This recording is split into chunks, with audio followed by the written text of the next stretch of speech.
Indian Army is a volunteer army and has officers and men from all the states, religion, caste and creed. The volunteers are put through intensive training and forged into formidable fighting machines as humans who operate at the Siachen Glacier in -50 degrees centigrade or in the deserts at +50 degrees centigrade. The jungles of the northeast and the riverine terrain on the western border give a unique experience in serving the Indian Army. Those serving in the Andaman Nicobar Islands or Lakshadweep have maritime experience too. The principle of training remains the same across the board: the more you sweat in peace, the less you bleed in war. The Indian Army operates in no war no peace environment and is committed to the Chetwode Oath which each gentleman cadet takes before being pipped as an officer. The safety, honor, and welfare of the country comes first always and every time. The safety, honor, and welfare of the citizens comes next. The safety, honor, and welfare myself comes last.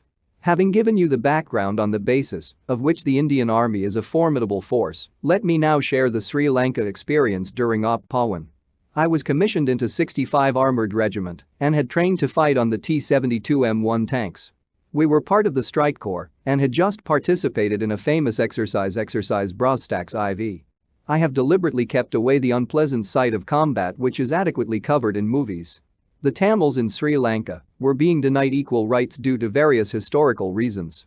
The Tamils in Sri Lanka have support from the Tamil diaspora in India and across the world.